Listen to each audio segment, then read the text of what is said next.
All right. Hello and welcome to this live recorded edition of Data Driven. Um, you can, there's the fancy lower third. uh, I'm here today with my co host and brother from another mother, Andy Leonard. How's it going, Andy? Good, Frank. How are you? I'm doing all right. We originally had a podcast recording scheduled for this time slot, but you and I were We talking. did. It's been a chaotic 24 hours at Chez Levine. Or would it be Maison Levine? I'm not really sure. But anyway, It's um, Granja de Leonard. that's right. Um, wouldn't it be Rancho? I don't think so. I think farm is Is it? Granja. Yeah. Okay. So Well, in any case, I don't know what it's like been down in Farmville, but I can tell you up here in the mountains of Maryland, it's been an interesting 24 hours. I hear Tapping you. off an interesting 8, 9 months. And there's So a I'm big clue looking for you off right there. camera. Hmm? That's true. I am looking off camera because I'm trying to do something. That's okay. We're And all what I'm trying to multitasking. do, no, it's all And good. a good number of people are going to be watching, not watching per se, but listening. And that brings me to my first segue. How's that for smooth transition? That was smooth. But since it's Tuesday, I'm gonna play a graphic I haven't played in a while, and this goes out to Eamon. Eamon, you know who you are.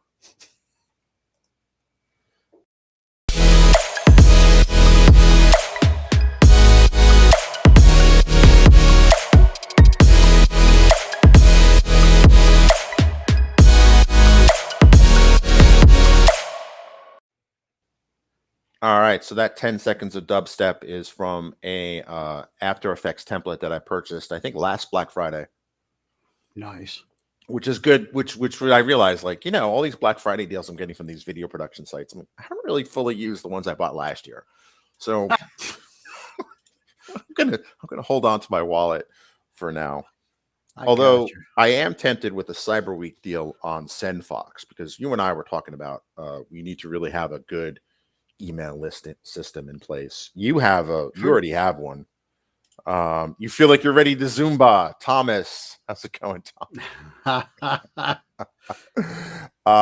It's like it's audio caffeine, right? Is that what they call it?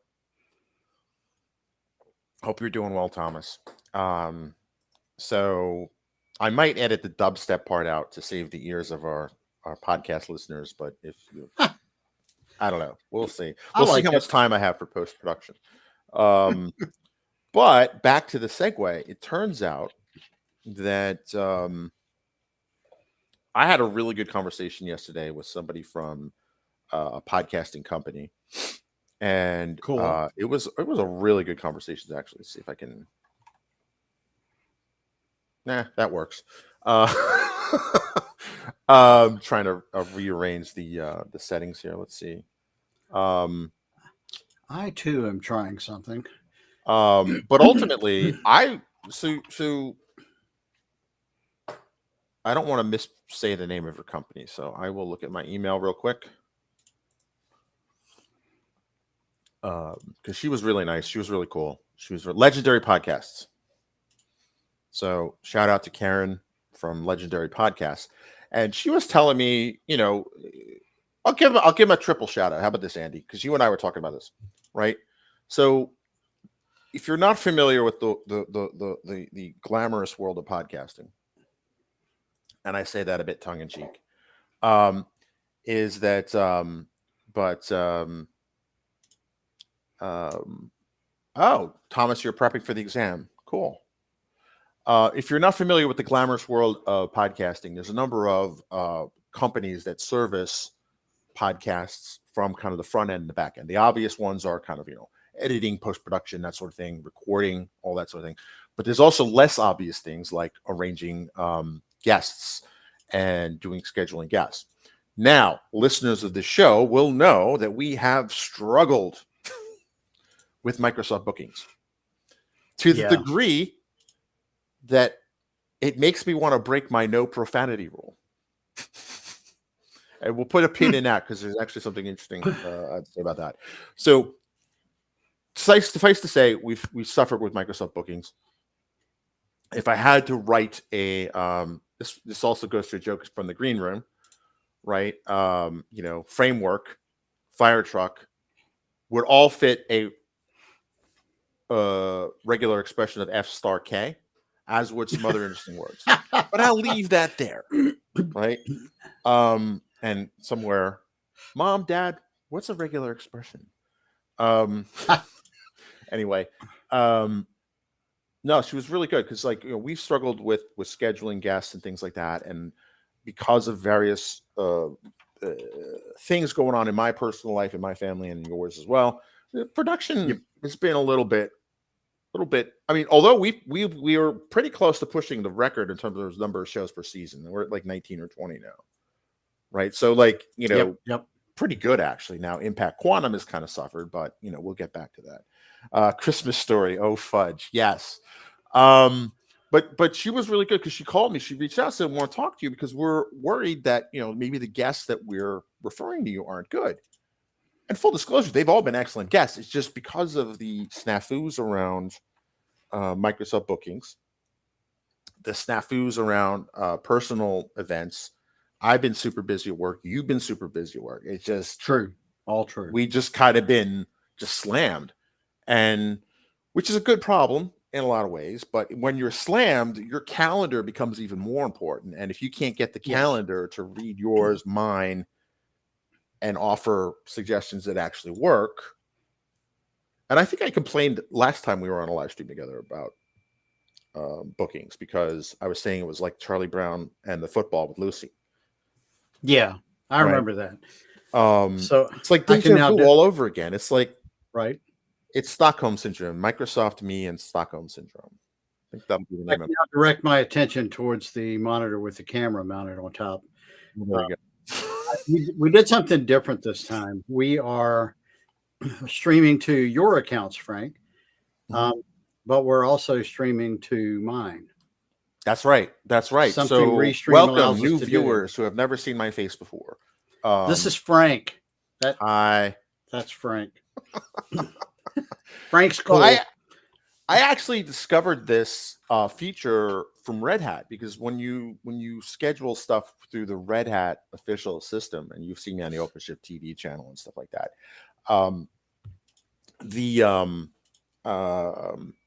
there's an option to add your own channels too. So that's how I knew about that feature. Restream is an awesome product. It is. There's just the documentation is a little. Wait a minute. Did you put that? Yeah, that's a LinkedIn comment. Cool. I did that from that's right. We can see LinkedIn our live comments. stream. Sorry. Yeah, that's why I use LinkedIn. Nice. So nice. Yep. So back to this is what we do. I think it was it Stu? Stu said we should sponsor an off-road like racing car He's not wrong. because we tend to go off track a lot. We do go off the road. He's totally on point with that. But I wanted to share this is that so anyway, I had a good conversation with her and she was telling me about all these podcasting sites that I had no idea existed. And I just started, going through them last night and a little bit this morning. And then when I logged in, I claimed this podcast, I saw something that kind of surprised me that we are in the global top 2.5% of podcasts. That's just amazing. You sent that to me earlier, and I looked. I said, "What?" Yeah. We were talking like on IM, and almost like, is this real? Like, Are you whoa. serious? Like I knew we were successful. 2.5%. I knew we were successful. I would have put money on being a top 5 or 10%. Yeah, I'd have gone to 10. Yeah, 2.5. No.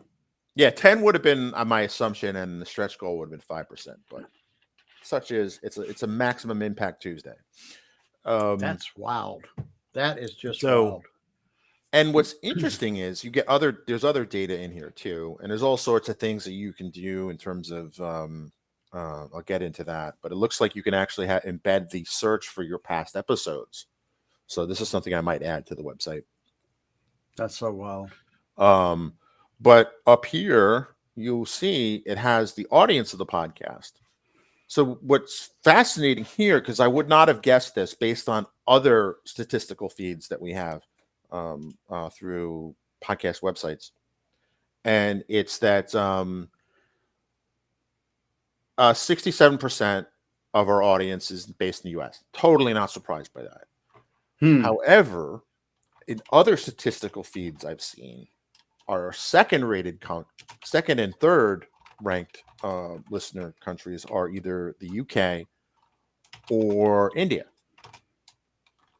However, this one is saying France, Yeah. which I totally would not have expected.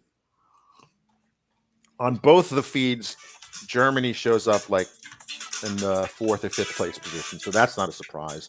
Canada also shows up. I don't know who XK is. That's not a country code I'm familiar with. Kosovo, okay. Okay. Philippines, Kenya. I have seen a spike in Kenya of late.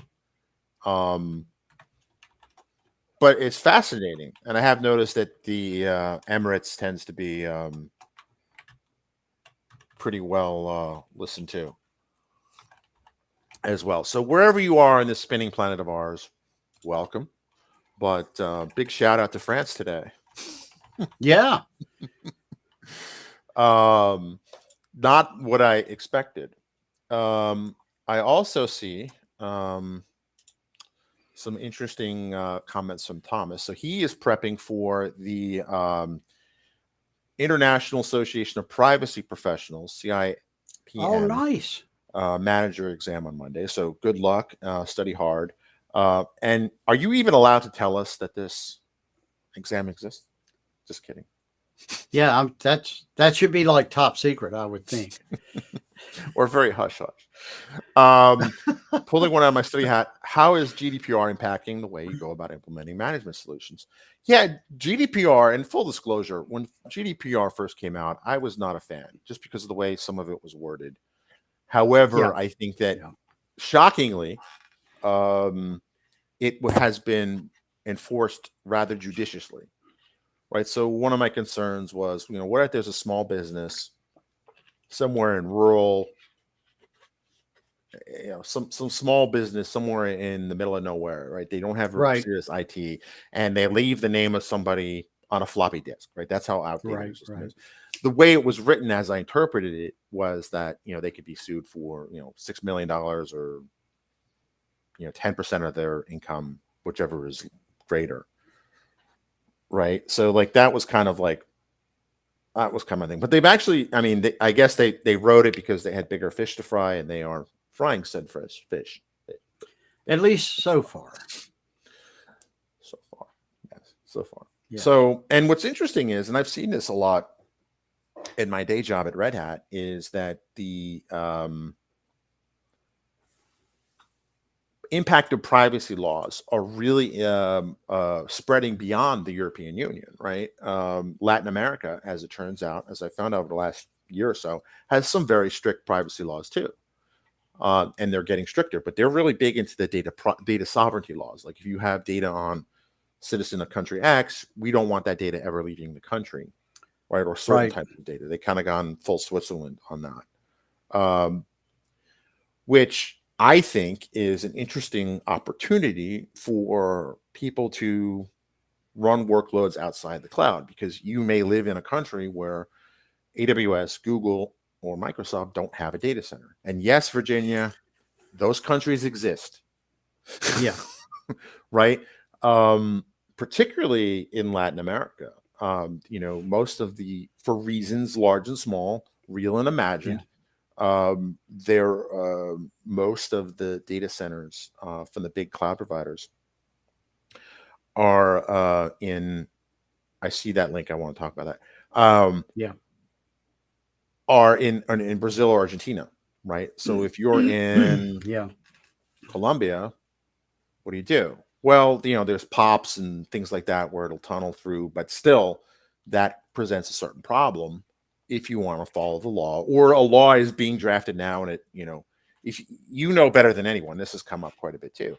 When you build a data engineering pipeline, Mhm. It's not like a website. It's not like a mobile app. That thing tends to live and not be touched or updated for a couple of years at a time, Yep. right? Sometimes 10 years at a time, which They can live forever. they can live forever. Yeah. So if you're thinking about building one of these pipelines, these data pipelines, and you think, well, I'm sure when they're built, they're always assumed that, oh, we'll work on this again in a couple of years. A couple of years turns into 5, then 10. Yeah. It's like that little app you write and put into production just for the next couple of weeks. Right. Right. Right. Exactly. And I mean, Yeah, that happens a lot, it does. So, and I think that if you're a smart and savvy CTO or CIO, you're looking at what you currently have in production, what you want to build, and you kind of now have to take a look at pending legislation or take the temperature of your local legislature or Yeah. whatever governing body is around. Like, I should really start thinking about this like today. I mean, that's good advice anyway, but I Sure. think that we're seeing more of that. So Thomas, who is studying his for his test, is that there's a really good directory on iappp.org on global privacy directory laws. That's good to know. Yeah, that's a I good will link. I will place that in a I will place that in the show notes, and we'll make sure Bailey adds them. But speaking of links, here's one that you're doing. I am. Is you're doing a training course on mastering the fundamentals of Azure Data Factory, and Yeah, that is that's a coming week up from in like a today. week. Yeah, a week from today. And it's live and online. And will be recorded and added to the collection of recordings for a couple of other offerings I do: Azure Quick Start, Premium, and also Premium Level. Azure Quick Start Premium is all of my Azure stuff, Azure related recordings that I put out over the past few years. And then Premium Level is all of that plus stuff I did earlier for SSIS. And I've seen an uptick in people looking for SSIS training. I don't pretend to know why. It could just be a timing thing or what have you. It could be that I'm a co-host of a podcast in the top 2.5%. Just not sure. Woohoo! But whatever Oh, reason, I'm gonna be driving around Maryland here in like my small little town of Maryland. Like, that's right, blasting the I still can't get over windows it. It's down, still stereo up. it's still very new. You said it like an hour ago. It's still too new, and I'm just like, is that for real? Anyway, I want to I know know I'm more gonna about wake the up and like. algorithm. I got to know more, and we will. We'll dig Well, into it. I think it's possible because we have three. This is show number 348 or 350. Like, I mean, we've been around a long time, Yeah, right? And there's a rather crass joke I heard, and I'm not going to share all of it, but it boils down to if you in architecture, the longer a building is around, the more respect it gets, even if it's considered an ugly building when it's built. 50, 60 years later, it's a true. classic, right? That's true. And I heard it from an architect, someone who went to Cooper Union, who was an architect student, basically said, "Well, but just use your search engine of choice. You can figure out the joke. It's kind of funny, actually." But Funny yeah, enough, it's neat to see that happening and kind of climbing up. And which we talked about multi-income streams as well. And Mhm. a good friend of ours is actually doing quite a bit of work on that. Kevin Griffin. Have we had? I thought we had Kevin on the We show. have never had him on the show. We He's need been to kind of have like Kevin the on the one show. we totally need to. Big shout out to Kevin Griffin. Kevin Griffin is longtime member of the developer community. Yeah, Originally, we met under the Microsoft kind of ecosystem, yeah, but he's branched out into other things. He's a podcaster too, I he believe. At is, least two and shows. he's doing streams or publishing streams here recently on that very thing, multi-income threads. And Interesting. yeah, and it's Where is he on YouTube or is he on? I've seen him. I want to say that I've seen him on Twitter and Okay. probably LinkedIn, but I'm not positive of that. But Kevin We is should have a a smart gag. We guy. should have a gag where anytime somebody says Twitter and doesn't X. I meant follow, X. X, like we should do like a thing where whether we add it in post for Bailey's like nope, nope, nope. Um, but Oh, thank you, King. Sorry, I so cut you we off. have a comment. I will post it on the thing. Thanks, King, for commenting. Yeah, yeah. That he got the premium. Needs some good SSIS instructions. Who spoke Someone who clearly? spoke clear English. Are you trying to be Well, funny? no, Andy has no accent, right? That's And it's kind of a true. running joke. That's true. Loving the videos. Thank you, King. Awesome. Hope you're having a fantastic day. That's awesome. And that's the Thank other you. thing too. We've been around as a podcast long enough to have running jokes. That's also true. Right. There's the obligatory. Mostly every stream has some kind of movie reference. Right. And at least one. And then the whole thing where you have no accent, I do, and Bailey does. That's also true. Yeah, we know. do that. That's a running joke. And you registered a domain recently. That's one of our running jokes. Oh, yeah. It's just right now it just does a forward. It redirects us. So yeah. First you get the data.com goes to datadriven.tv because and I actually registered like almost a year ago. Might have been a Black Friday deal registration deal, right? So normally on Black Friday, I'm kind of like little in Cyber Monday, I'm a little bit like quick-handed with the mouse. But this year I just, because of reasons, we may have to spend more money on lawyers than next year. Oh, but yes. that's a whole. Yeah. No, don't worry, folks. It's not criminal. No, it's not anything like that. It's good. It's actually a really good thing. It's family law. It's a good thing. And Yes. and if you listen to previous streams, you kind of know some of it. But the short of it is we have a new child in our family. We want to make it perfectly permanent and legal and things like that. And there are people who don't want that. Yeah. It's Again, a cool I have thing. to be very careful because they are very litigious. But suffice to say, we want him. So do they. Well, they don't want him here. Yeah. So good. I'm kind of cutting back on the spending to make sure that we have a solid war chest.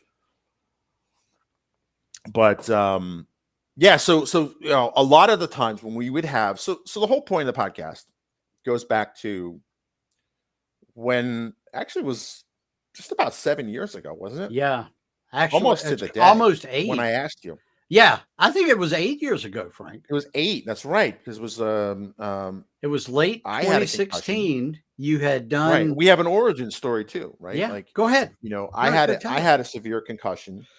I had just been laid off from Microsoft. The cat died. My mom was sick in the hospital, almost died herself.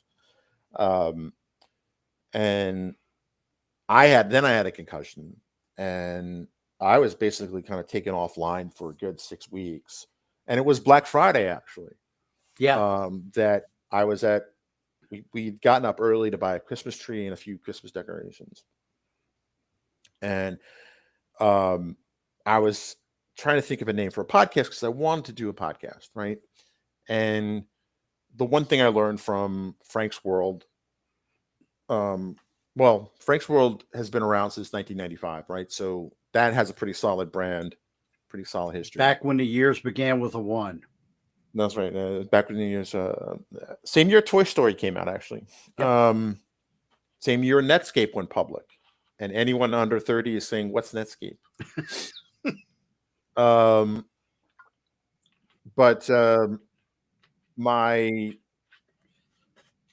totally lost my train of thought. Well, you went to Dunkin' Donuts. I went to Dunkin' Donuts. That's right. I went to Dunkin' Donuts because I needed that cup of coffee.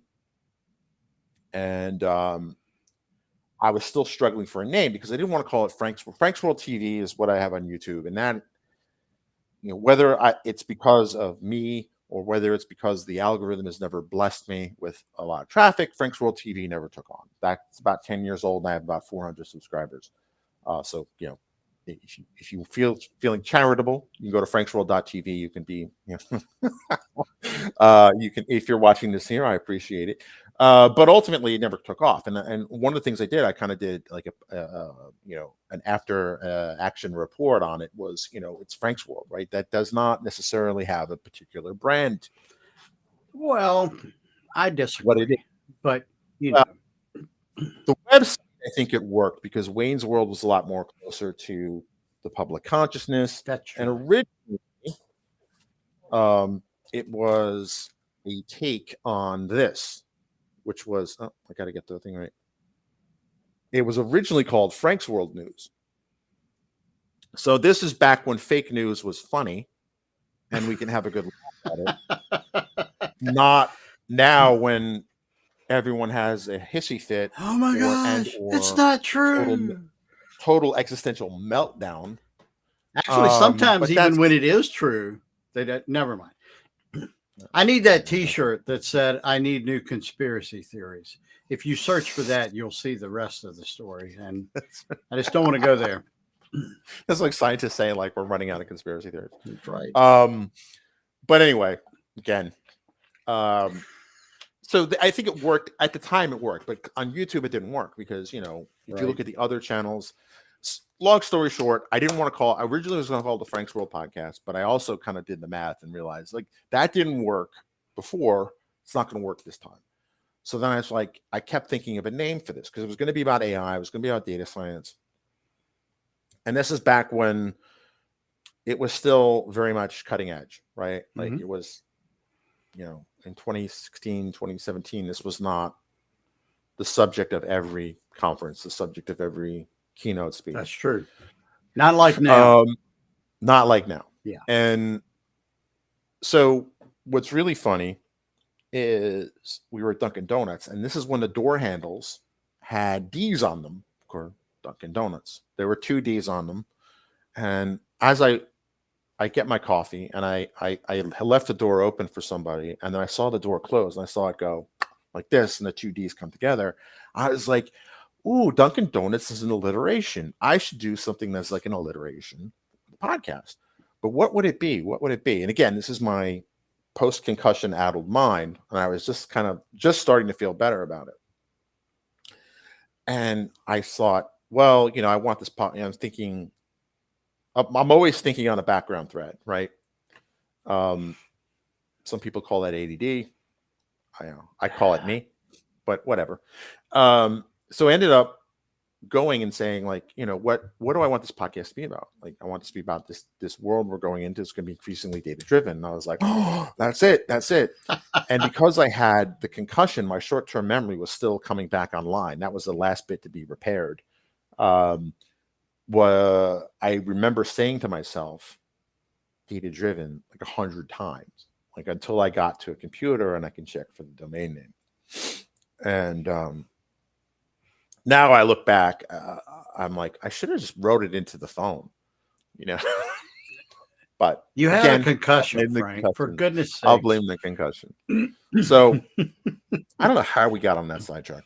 No, it's good though, and you're right. We That needed was an about AI to go back and kind of trace out how we deviated and how we come right. back.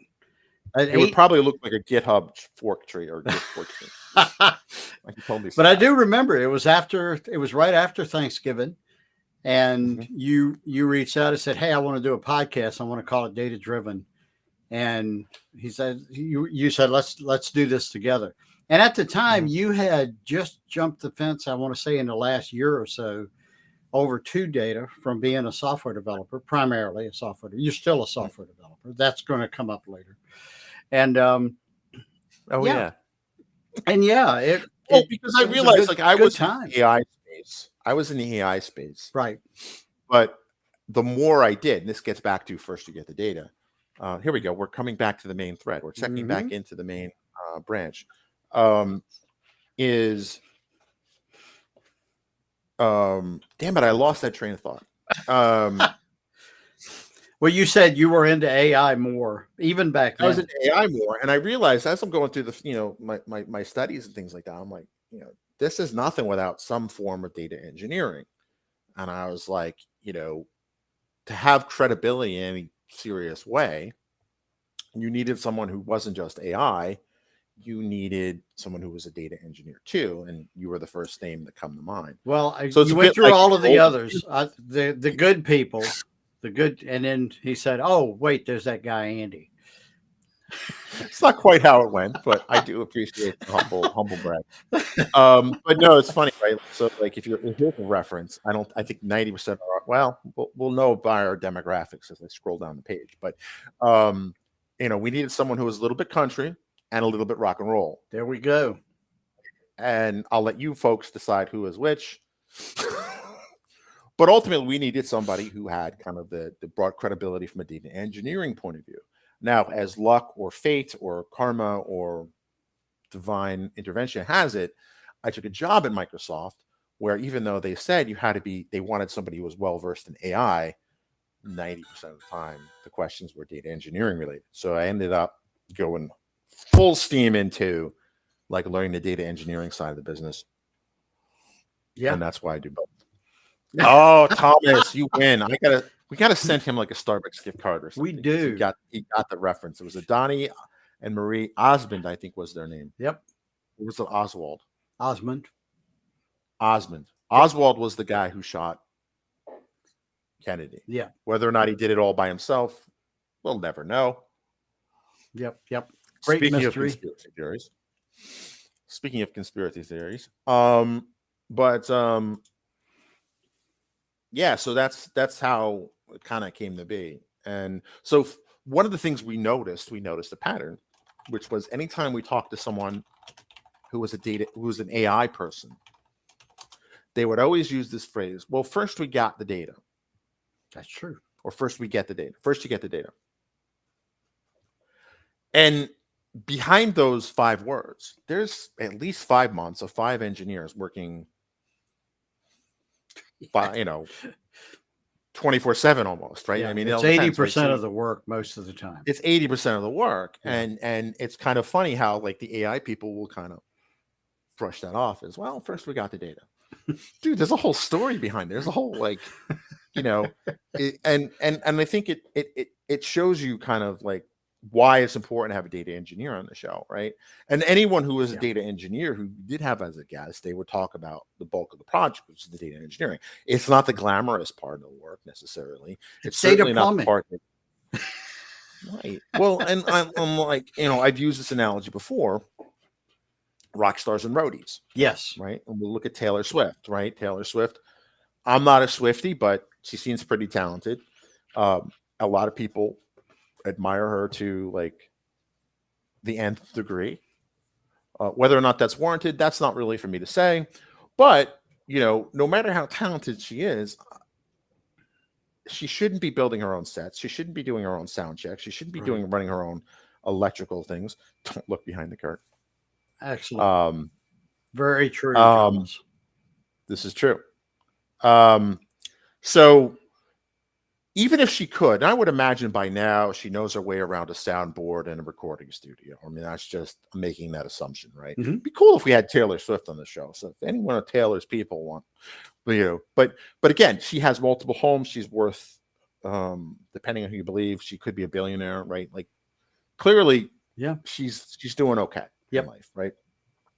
If she wanted to take a year off in music and study carpentry to build her own sets, she could. She's certainly in a position where she could do it. Would it be the best use of her time? That's a good question. That's just it, right? Yes. That's just it. Is that really the best use of her time? Now, if she really had this insatiable desire to learn carpentry, good on her, right? Then it would be the best use of her time. But it's probably not, right? Her best use of her time from her fans' point of view would be she'd be working on more music, doing more tours and things like that. And that's just it. The rock stars and the roadies, AI or data scientists tend to be the rock stars, right? Like, but without the roadies, they really wouldn't be able to do anything. So no matter how talented she is, she wouldn't be selling out stadiums if she didn't have a dedicated road crew team. And apparently she's really good to the road crew team. Apparently she gave them like this huge bonus at the end of one of her North American tours or something like that. But it's the idea that achieving this, you require a good, solid team of support, of which data engineering is the lion's share of it. So that whole kind of brushing it off is kind of a joke.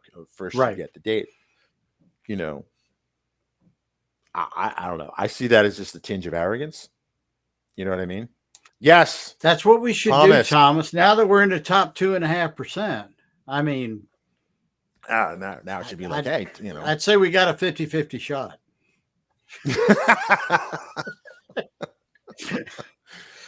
I'd say we probably have a 2.5% shot, but Well, you know. that works. First, we'll have to get the data on that, Andy.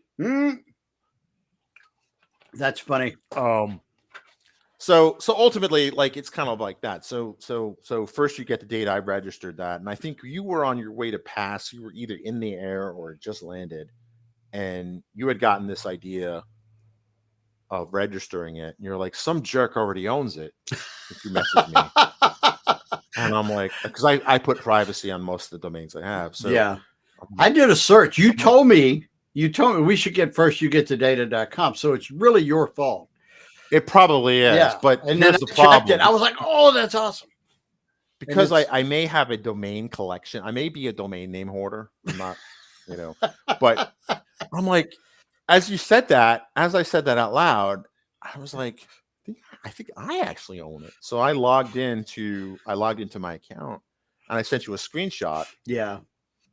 And I didn't tell you that it's from my domains I own list. You did not. And you were like, some jerk. You might have used a more colorful term, but you said some putz already has it. And I'm like, dude, I'm the putz. And I was like, and then I sent the full screenshot of the entire window. Yeah, that's okay. But then when I was out at Pass a couple of weeks ago, and I sent you a message. I said you should redirect that. No, it was like, and like, you didn't have time to explain what it was, but I think I know what you're doing. But it was so it's just kind of funny, like, Yep. Maybe we'll do something with that domain, maybe we won't. I don't know, but we could have fun with it. I know us. We can totally have fun with it. Maybe we can have Bailey have her own blog. Ooh, that would be interesting. Which is a good foreshadowing for what I'll talk about later. Yeah. So I want to talk about this because I did put it in the title of the YouTube video, and I don't want to be accused of unnecessary clickbait. So IBM WatsonX AI data platform, they're going to be showcased at the AWS reInvent conference this week, particularly around generative AI. Nice. And you're thinking, Frank, why in the name of everything holy are you talking about IBM WatsonX? I'll tell you why. Because IBM WatsonX AI was built with Red Hat OpenShift AI. No formerly way. known as Red Hat Way. So when WatsonX AI does something cool, keep in mind that we are the roadies behind that Taylor Swift. I see what you did there. See, sometimes my meanderings actually have a purpose. And here's a secret I'll let folks in on. Sometimes even I don't know the purpose. Whoa, right? So it's going to be showcased at reInvent. I'm not at reInvent this year for basically largely logistical reasons. Yeah. And family reasons. I mean, that's like 99% of it right there. Yeah. It worked out well yesterday because there was some big hullabaloo happening in the Keystone State. That it was just me and the boys last night having dinner, playing video games, and watching TV. There you go. It doesn't get much better than that, Frank. I'm telling you. It does not get much better than that. You need to drink all this in because, a few years you're going to be like me. They're going to be getting engaged and looking at houses and going to college. And you miss all of this. I mean, now it can be a hassle. I get it. But no. But it's a joyous hassle. It is. So drink all this in. See if they're we should see if joyoushassle.com is that could work. Or grandpaandy.com. Oh, you should totally I registered my kids' names too. That was good. and I'm about to register kid number 3's name, but Years ago, GoDaddy, Mhm. after I registered my first domain or something, and I Mhm. think I've used GoDaddy for this, although I've used some of the others more recently. And they were sending me these emails. You should get andyleonard.com. And I was like, Right. ah. And then when I realized, oh, I should go get andyleonard.com. Another Andy Leonard, not just another Andy Leonard, but a systems administrator for Unix systems went Oh, and close got enough. andyleonard.com. Yeah. He lives out in Seattle, I think, or somewhere, Washington State, somewhere out that way. Interesting. Decent blog. He hadn't done anything with it, or at least posted anything new in a few years. But, I was like, I should have done that. And so I never made that It's one of those mistake things. again. That's what triggers my like domain hoarding is like, I'm going to regret not having that. Like even franksworld.com. I mean, franksworld.com, actually, the concept of Frank's World dates back to 1991. Goodness. Which was originally a takeoff on Wayne's World, Sure. which had been a popular movie. Party At on. least that year. Party on, Wayne. Party on, Gar. And then when I came up for the idea of starting a website, it became like, what should I call it? And I kind of like remembered freshman year of college and was like, Frank's World. And then a week later, I realized franksworld.com was available. So, and this was so long ago, Andy, so long ago. There was only one company that did domain name registration. This is before GoDaddy was a twinkling in anybody's eyes. Yeah. Was that ICANN? This is pre-ICANN. This was Network Solutions. No way. Wow. Okay. So, wow. I mean, we're going way back. Yeah. So, I think I'm trying to remember the first one I registered when I did it. And I thought it was through GoDaddy. I'm not sure. It may not have been. It may have been through ICANN, or it may have even been Network Solutions, but it was around 95. Yeah, it would have to have been Network Solutions. Yeah. ICANN, because people are going to know, well, since we're such a well-listened podcast, you like my little NPR voice? I'm loving that. Since we're such a well-listened podcast, somebody is probably going to correct us and tell us. But ICANN came about because Network Solutions had a legal monopoly on domain name registration. Oh, wow. Because dating back to like the DARPA days, like it's not. And then some people got a little salty about that. Then it became like, well, maybe we should make it more international, more I got you. Not centralized in Northern Virginia. And that's how ICANN came to be, more or less. I see. Okay. I know I got parts of that wrong, so please send me hate mail, but you can dial it back a minute. Don't hate Frank too much. He's pretty cool. Don't hate on Frank too much. He's a good guy. Yeah, mostly. There are people who will contest that. They'll say that's fake news. But speaking of Frank's World, oh God. Thomas is the comment. The original Wayback Machine was a hot tub. That's funny. Yeah, next.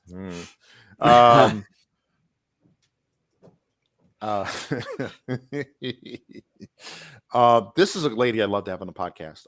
I think her real name is Maria something, but she's somewhere in Canada, and she does really good tutorials on AI and Python development. Okay. So do these people too. This is I think that's Mandy, and then that's her significant other. Speaking of like multi streams of income, I think it's called Deep Lizard is their channel, and they basically travel the world. They're like digital nomads, but they do courses in like AI training and stuff like that. Okay. Not so that I know another couple. There's another couple like that out of New Zealand. Oh, that's right. Reza.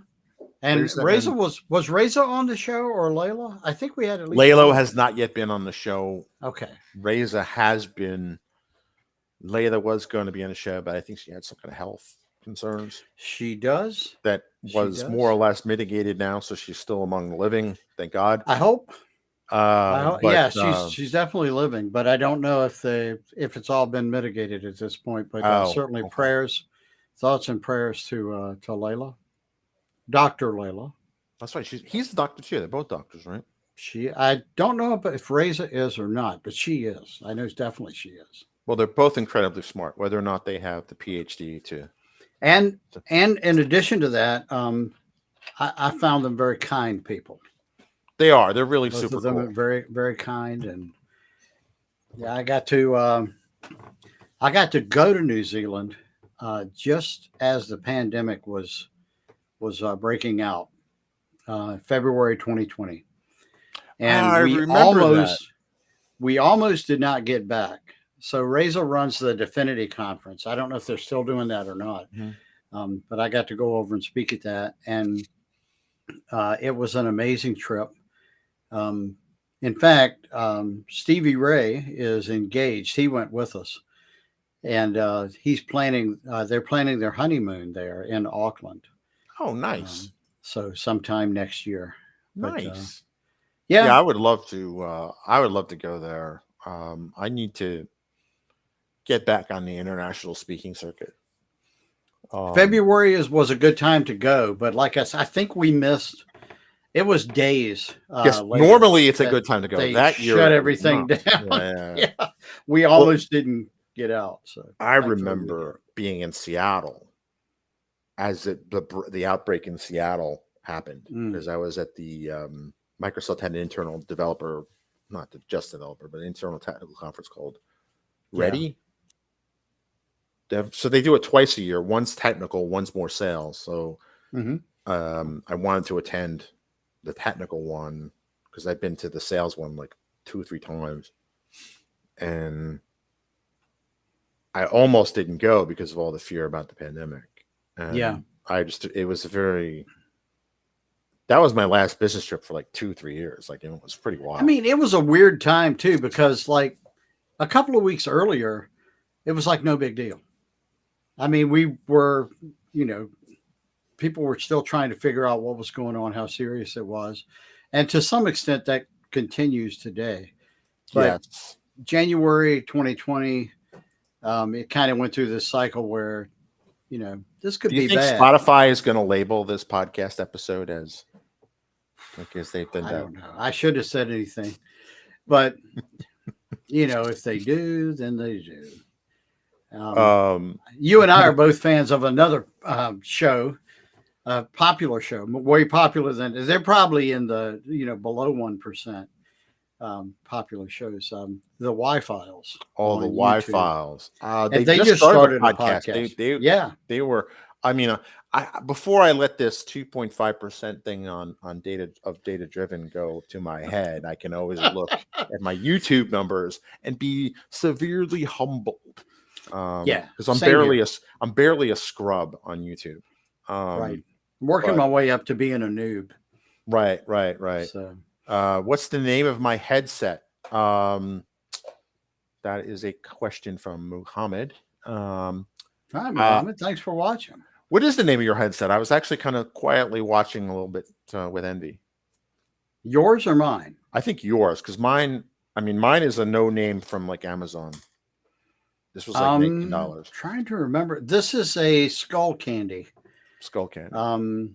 And it's a Crusher 2, I think. Cool.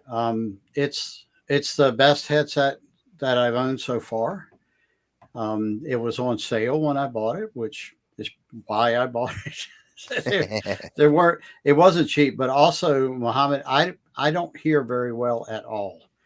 So I have gone through the process of being fitted for hearing aids, and I've got a couple of pair that I use. One are just kind of amplifiers, expensive amplifiers for my hearing, and there's a long story behind it, but I'll just leave it with I struggle to hear. But I know I actually it was so weird that I had and maybe this isn't as weird as I thought, but they did the MRI on my brain to see if there was a problem there because apparently the characteristics of my hearing loss were there, and this was years ago. So I've been was suffering from hearing loss for a while, and it's particularly troublesome when I speak, like I did a couple of weeks ago at the PASS Summit. I had to sometimes ask people to yell their question at me. And but yeah, that's one of the reasons why I justified it is they are very good noise canceling. And so that's one of the problems I have with hearing aids is, or the hearing amplifiers is they amplify everything. So Yeah, you would think there'd be better like louder electronics to kind of filter that out. Like I'm I kind think of there are, but I don't have that class of oh, hearing that's right. Yeah. assistants. So they're out there. They're a little more pricey, and I just accuse everyone around me of mumbling when I'm not wearing my headphones. See, people That's yell at me all the time, so um, that works out for you, Frank. it works out well. But they're nice. They're so they're this thing nice, I and I wanna have show- others too. Yeah. This thing I want to show. So speaking of Frank's World, Yes, there's a point Frank's for World. this. You will notice if you're a watcher, subscriber, fan, I don't know what the word would be. You'll RSS notice- feeder. RSS feeder, yeah, I guess. Yes. There's not. I haven't found a good word. Let us know in the comments if there's a better word for that. Yeah. You will notice that there's a pretty solid history of blog posts, and I won't open up that old wound about what happened to before September 2017. But we did record a show on it, and I've learned. And it's come up a couple of times since then. Yeah. It has. Like But when my look hard at Frank drive cranking out all. Frank is cranking out all of this content, and you may be looking at that, and you may also look at the amount of content that happens on data driven. I mean, it's not just a recording part. Like we're going to turn this into a podcast episode, yeah. But it's not just this part. In order to do that, there's a lot of work that goes behind this, and I do precisely none of it. You just show up and Frank. look pretty. Frank does all of the work. Yes, I'll just say I show up. I don't know about the rest of it. I do show up and speak folks, without an accent. Without an accent. There's I that. want to show folks this tool Dingo that I've mentioned before. And Dingo's come up a number of times, right? Dingo, and in order to set the stage for Dingo, I will have to show you. Do you have a picture of the dingo? The Dingo, I don't have a picture handy. He's over there sleeping. But I can, let's see. I can't say the name of that breed right.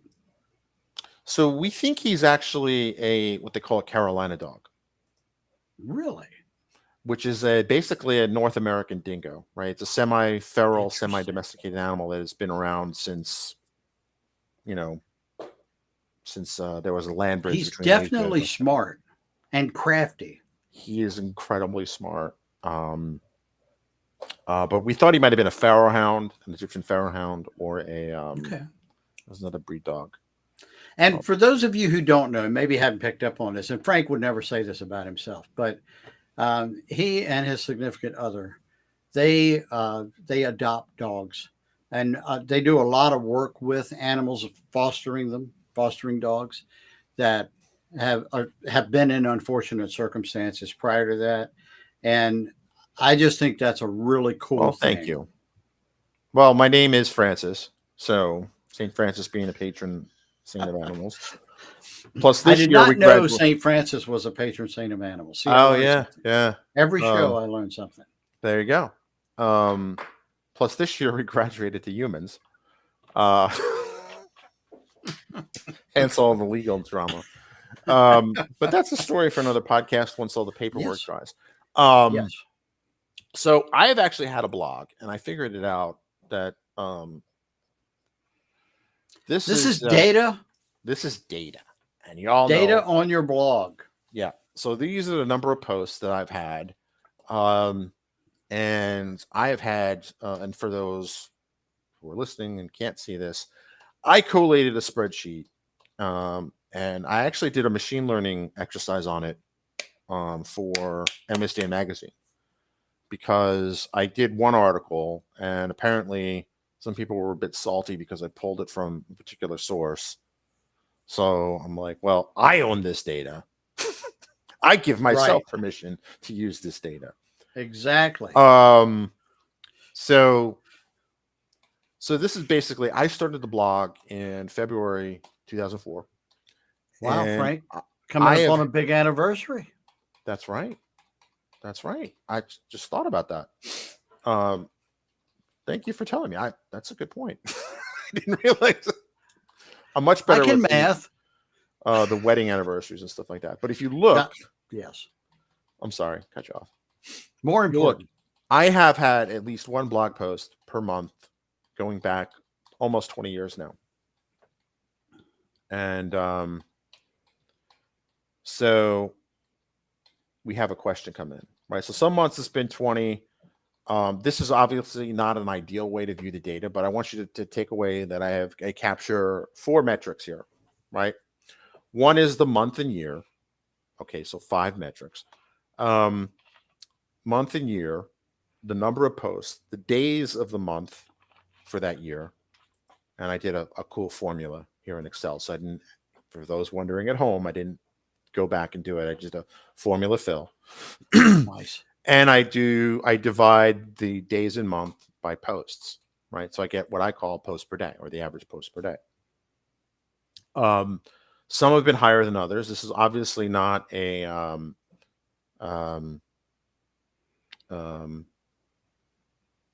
I have other markers too, just to kind of to track it. But let's go to a graph where we see how this goes. And you'll notice for most of this, it's crazy to think this is nearly 20 years in one graph, right? Yep. And Muhammad wrote back, he is also very admiring of your Skull Candy headphones. Tech related questions. Do you have a blog post on how to create dynamic data sets in SSIS as you do in ADF? So the answer, Mohammed, is I agree. The headphones are expensive. Catch them on sale. And yes, there is a way to do dynamic loading in SSIS. There's a tool out there called Business Intelligence Markup Language, or BEML. And if you go to Varigence, VARIGENCE, varigence.com, they offer a free version of the tool called BEML Express.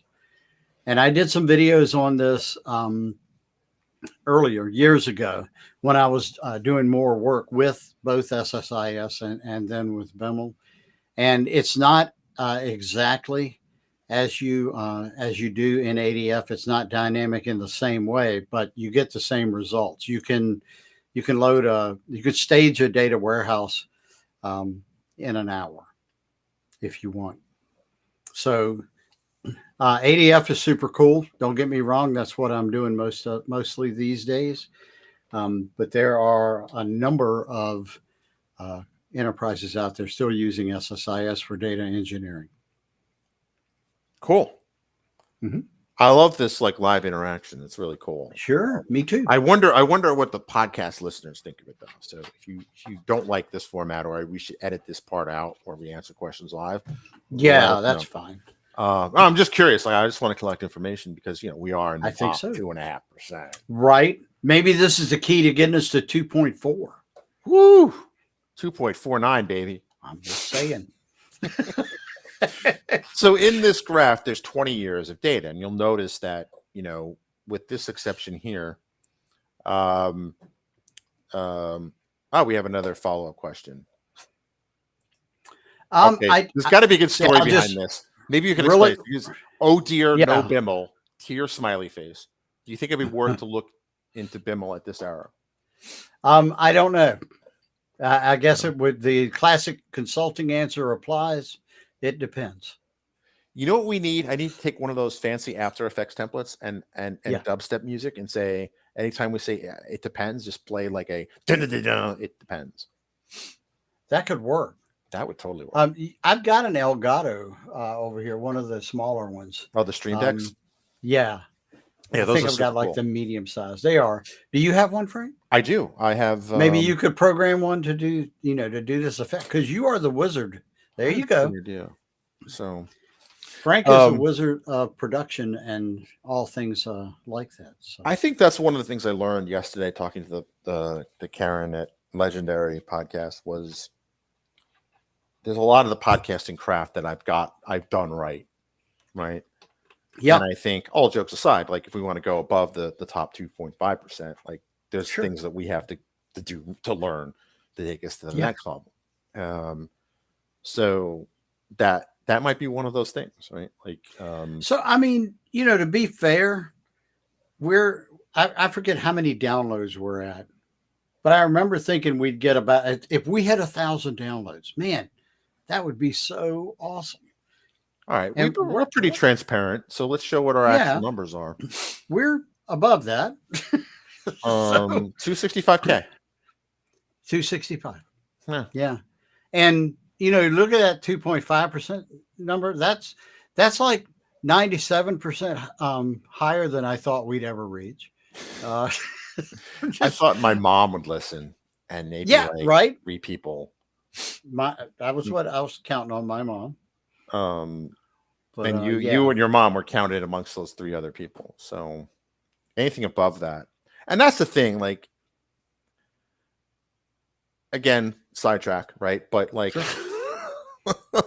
um, if you do something like a podcast or YouTube channel, and your primary source of motivation is clicks, traffic, or subscribers, you are going to be quickly disappointed and demotivated, Yeah, right? So all with of the this above. show, we committed to 3 years, no matter what, Yep. and then at 3 years we would reevaluate, Yep. Yep. um, which I think is a far more healthy way. So even when I refer to my YouTube channel as a failure, um, you know, I disagree. I maybe I'm harder on myself, but I think you are. um, it still set the stage for success later here because I realized, like, my primary metric then was, and you can tell, like, one of the things that's interesting about the newer types of media where it's far more authentic and personal and maybe even intimate, but not in like the Mhm. um, not family friendly way. But you can tell, you can do a lot of reading on the emotions of the people who are on camera. And there were clearly, if you go back to the early episodes of Frank's World TV, there were times when I was. This is a big sidetrack. One of the brilliant, and I mean this in the most sarcastic way possible, um, uh, one of the brilliant decisions that leadership at a former company wanted to do to encourage people to build apps for Windows 8. Oops, I gave away company. Was that we would hold office hours for come here, you'll learn how to build an app for Windows 8. Not a bad idea. This is when it becomes, starts off as a good idea Right. and then it becomes a bad idea. Not at the offices where user groups take place and people are accustomed to going, right? But at the Microsoft store at the mall.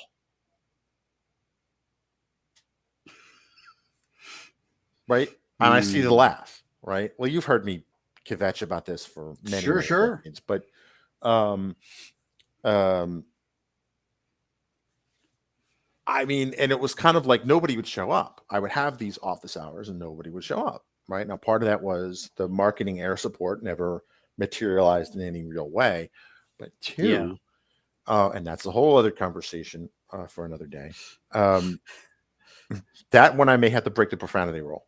Uh, I but the other was thing going to was, say, you said Windows 8, right? Just it's just me. checking. Like I do, contrary to Yeah. what some people in my family may think, I do have a filter. It's just not reliable, and we are. I can see it redlining now. Like I see the little meter, like in my head, like Or like on Star Trek, warning, That's warning, my field fault. collapse imminent, field collapse imminent, filter collapse That's imminent. my fault. I knew exactly which button to push. It's like you had a stream deck set for that. So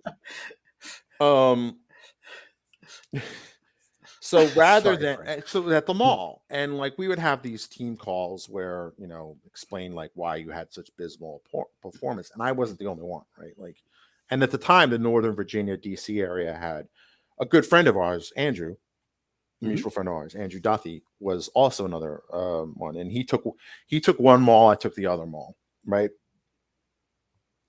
And kind of like, well, nobody on the East Coast anyway. Well, only one region, it was the West Coast, had Danger Youngwell, Danger Youngwell. Yes.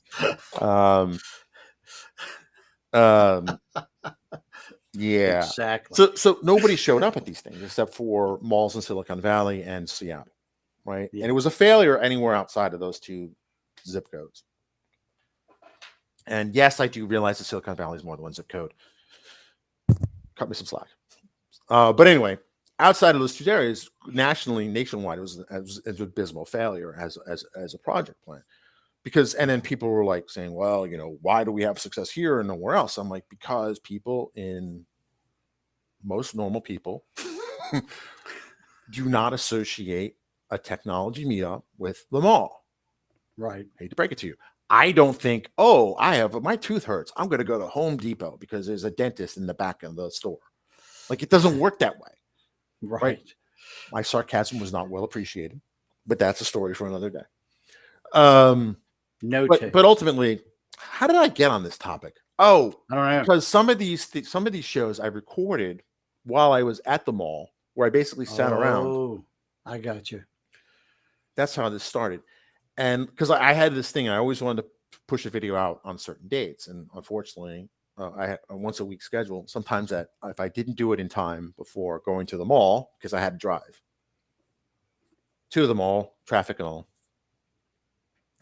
I would be at this talking on camera, like in the back of my mind, really PO'd that I had to leave my wife and family, wife and kids, because I think it was only one kid at the time. Yeah. To go to a mall, to sit there, hang out at the mall for like 2 hours. Like I didn't even hang out at the mall when I was a teenager because that wasn't the thing where I grew up. But in any case, so you can tell in those early feeds, I'm like, yeah, I'm really here. I'm really excited about Windows 8. Like you should go back and like look at them. And I swear that's not like a trick to kind of boost my traffic numbers. But some of them are really like, and I'm recording it. And this is the age. This was like 2013-ish. Yep. Maybe 2012-ish. The idea of people being on a video call was still kind of new. So there's this one where this weird guy, and this was the Pentagon City Mall down in Arlington. I was like on my laptop doing a live stream talking and things like that. And this one guy was walking around. I'm like, what's he doing? What's he like doing the whole like thing? It was pretty funny.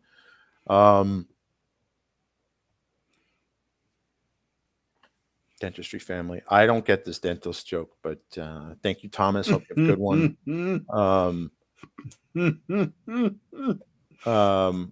I think I got it.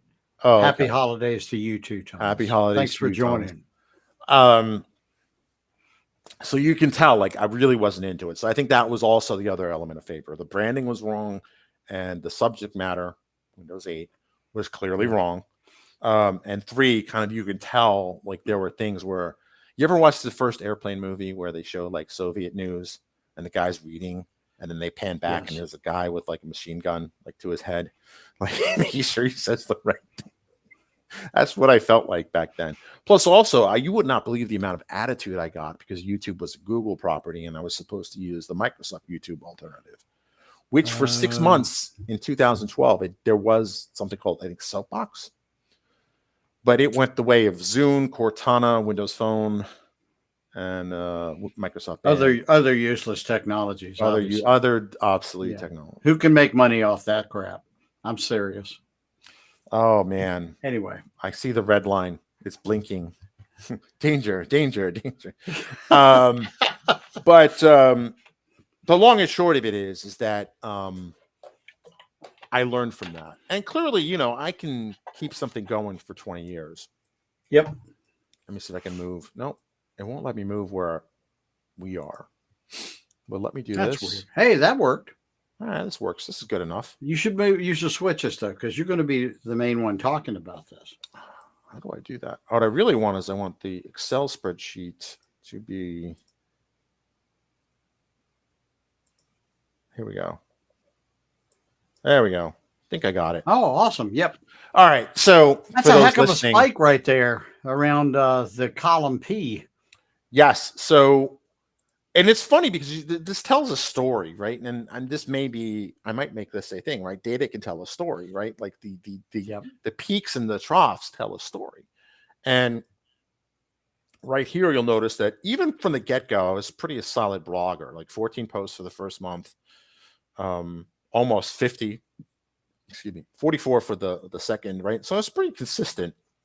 Sure. And here was, I went to Tech Ed in May 2005. And I would Right. I blogged like a maniac then, right? And that remained the high water mark for a number of years. And you're right, there is a peak here because this was January 2017, where so I didn't hit so this is funny. So I didn't hit 100 again until August of 2016. And that's because I was still trying to get an evangelist job at Microsoft. So I was like, best way I could do that is take what I already did and kind of like scale it up. Yep. It didn't work. Spoiler alert. This here was, I was fully unemployed and I had time to do this. Yeah. And mostly since about here, I've kept over 100. Now, part of that is I introduced automation sometime around here. Yep. Because doing the math on how much time this took to get to there or how much time it gets to break 100, it works out to almost a full-time job.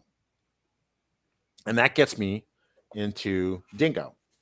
You look at this. This is the event that precipitated the creation of Dingo, May 2021. I had joined a new startup.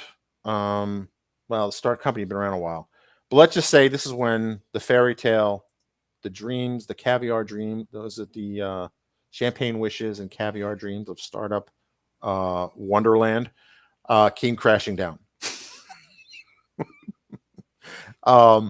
And then I left, and then I took like a month off, if I remember. And I kind of thought about creating a tool that can automate this, right? Like, how can I avoid that? Because my goal was to have 12 consecutive months or 1 calendar year of 100 plus blog posts per month, right? Mm-hmm. That kind of blew it out of the water. Long story short, and I see our time here. But I created Dingo, right? I forget what happened this time. I forget what happened there. But anyway, I created Dingo. Now, Dingo today looks like this. Originally, it was code written in C#. I spent a good chunk of the month I took off writing it. And basically, the idea is to take a YouTube URL, like this one. I'll do it live, right?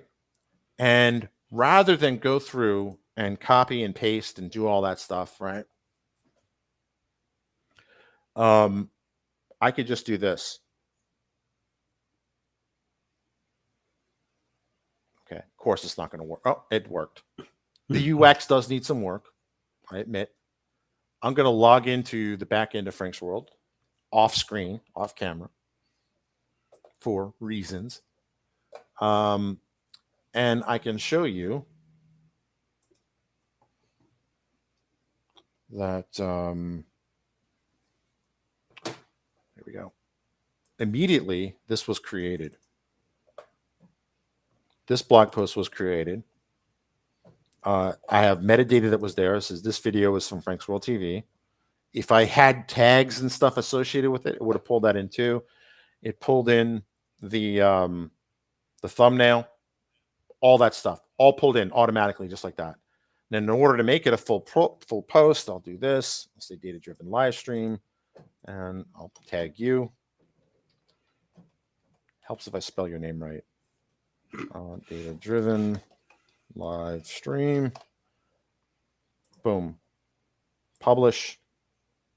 We now go to Frank's World. There it is. There we are. Now, if I refresh, uncategorize should go away. Yep. And now that is post 183 for the month. Now, Cool. this isn't just me flexing on how much I blog, but a lot of people have asked me, how could you possibly blog that much?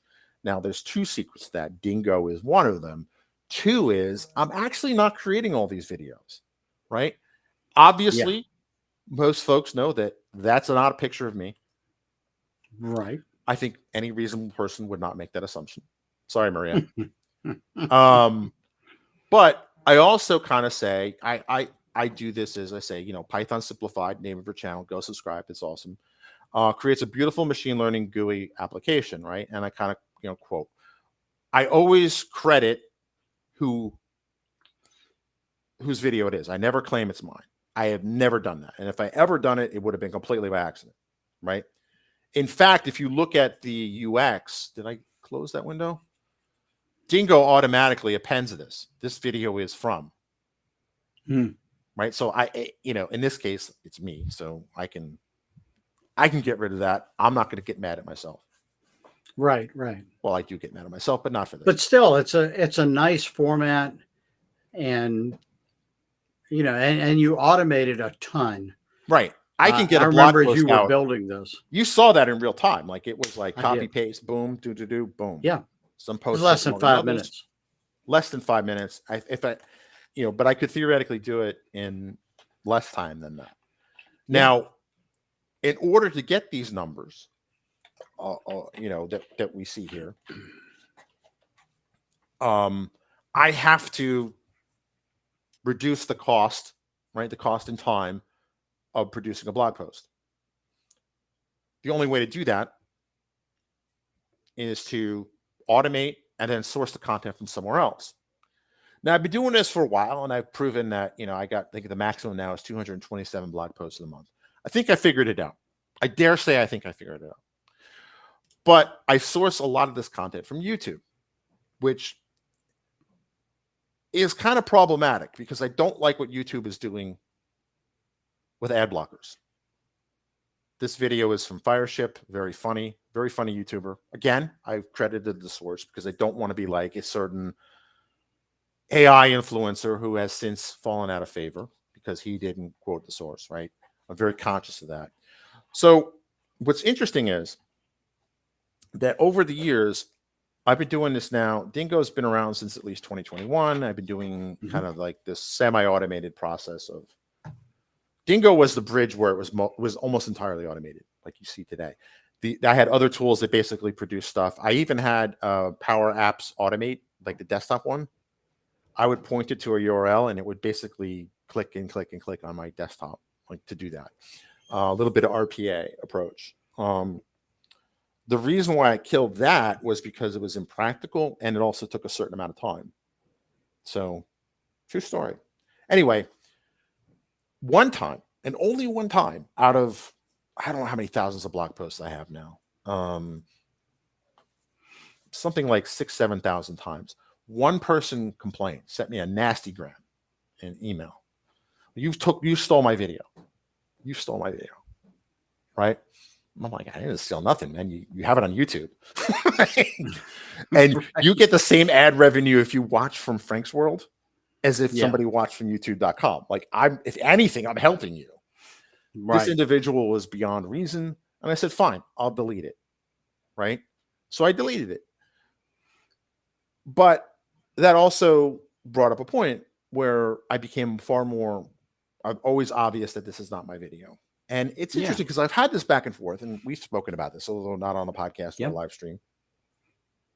Should I keep doing this? Because clearly 200 plus 220 blog posts per month, I think I've proven I can do it, right? Yeah. So every time I think about changing direction, someone comes up to me, whether it's at a conference or somewhere else, saying, I love your blog. I get so much value and information from it. Because what I'm doing is I'm basically an aggregator. Mm-hmm. Some people say I'm an aggravator, but I aggregate I sift through kind of the fire hose on YouTube, and I find the stuff that I think is the best. Right. So funny story, last November, I tend to get pensive this time of year. I was thinking about decommissioning this process, right?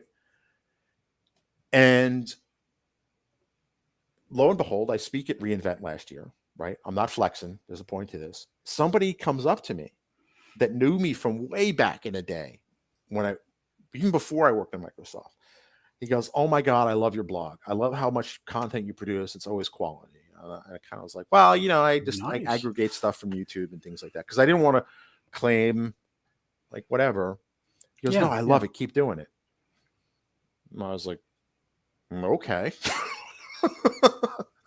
Right. And I have to assume that he's probably not the only one. And the traffic on Frank's Road kind of implies he's not.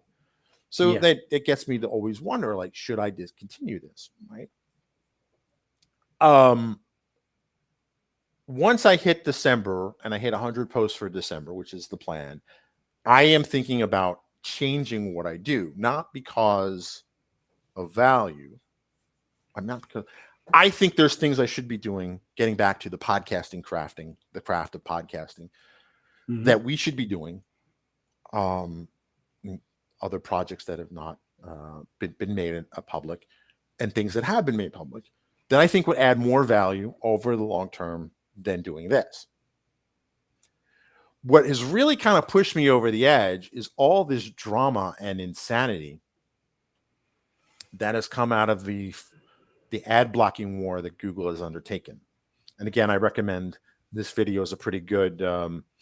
I think they're trying to insinuate that YouTube has gone kind of a little off kilter, like a certain former pop star. But his videos are always funny, Fireship, and informative. Part of what drove me to have these 100+ months was because this before and after, this is my scratch pad, right? This is my dashboard, which I basically kind of highlight the PPDs and where I stand and things like that. What you see here is before and after. So before was all the blog posts I had lost thanks to ClearDB. I wanted to replace the 13 years of data that they had stolen from me or deleted from me and at least get to parity, right? So once I replaced, in about 5.5 years, I had the same number of posts, right? That was more of an ego-driven metric, right? EDM, ego-driven metric, not electronic damage. Now I'm at 5842. I think I've proven that. And that always gets me into this. Well, once I think it was January of 2021 or 2022, I hit that 50-50 mark. I was like, I don't need to do this anymore. And then every time I think, now whether it's divine intervention, I'll let you decide. But people come up to me at that point and say, no, I love what you're doing. I'm like, okay. Now, I'm not saying I'm going to. So my plan is, and if you have opinions on this, ranging from please don't do it to, yeah, go ahead and do it, to I don't really care, let us know in the comments, because I'm just curious, right? The other thing is that I'm not going to completely kill the blog because that'd be stupid. There will be a blog, but I'm thinking about going back to focusing on more pithy posts. Ooh, say that 10 times fast. A priority on pithy posts. Back to the alliterations again. Long story short, and we're like way past that. What I just want to know what the audience thinks, and actually, I want to know what you think, Andy. Like, what are your thoughts on this? Frank, I think whatever you've done over time, I think you put up good material, good content, and the fact that you've automated has just allowed you to do more of it. And I personally, I don't see a reason to change. If it's working, then your metrics will tell you. Right. by the direction they're moving in. I'm not privy to your metrics, but I have a pretty good idea how they're going. So Right. Right. I get about anywhere between 5 to 15,000 impressions per month. nice. Just, not enough for the private jet, but I'll take it. Yeah. But anyway, the long and short of it is I want to take the time that I put into getting to not just to 100, but be well beyond 100, and take that Yeah. time and put it into other projects that I think will add more value, either to Yeah. myself or to the community at large. Now, to that end, I've talked about Dingo a number of times. What you see here is the what you saw was the TK interface. Originally, it was a command line tool. I'm thinking about open sourcing it. And Oh, wow. why would I do that? Why would I do that? Well, one, I'm a lot more cautious about what Kool-Aid I sip. Windows 8, Silverlight, Zune. Today. So I am a believer in the philosophy of open source. I think it makes sense. I think it is good for a number of reasons. Yep. Me too. Two, I think I've taken Dingo by myself as far as it can go. Right? Okay. I think. Now, you'll notice that, hey, Frank, you said you wrote it in C#. You just showed me a TK inter application, which is Python, a Python GUI. What happened there? So one of the first aha moments I had about ChatGPT was I was on New Year's Day this year, actually. I was lamenting the fact that while I could run .NET Core on the Mac and on Linux and on Windows, I felt it'd be better to do it in Python for X number of reasons. Mm-hmm. So I was like, yeah, but that's going to take time. And, it's not like I have a month off. So I kind of had this thought, what if I just asked ChatGPT, I described the code, this is what I want to do. I had something up and running in an hour. The command line tool took about an hour and a half to get kind of right. Wow. And then 4 or 5 more hours to get the GUI, but most of that was me learning TK Inter and kind of knowing what questions to ask. But the fact that a project that took me about a month, not full time, to build out, and I can convert that to another platform in a day, under a day, a holiday no less. Right. That's very powerful, and I think that Agreed. was my aha moment. For me, that was the value I got out of Dingo, other than the original animal it's named for. Sure. So I'm thinking, and I kind of sketched on the whiteboard where I want to go. I want to be able to pull in content, not just from YouTube, but from other video alternatives that you're forming up for a number of reasons. But I think the ad block war and what they've done, to the degree that they're fighting ad blockers, doesn't sit well with me, right? I am helping YouTube in a way that, while I love YouTube, I think they provided an enormous benefit for humanity. How they're behaving now, Plus, I'd love to be able to pull in content from LinkedIn, right? Video content from LinkedIn. Yeah. More there, right? Twitch, X, right? All these different things. Sure. I would love to see this become it's not a product, but something a little bit more fleshed out and full-fledged to help other content creators. That is what's making me think about open sourcing it, is the idea that I can kind of take this seed and offer people the opportunity to do something with it. I think it's a neat idea, Frank. And I love your attitude about it. Like you, huge believer in open source.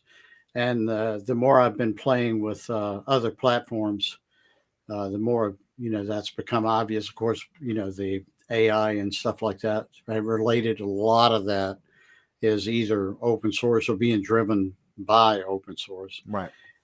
So I think taking Dingo open source would be a neat experiment and just see how it goes.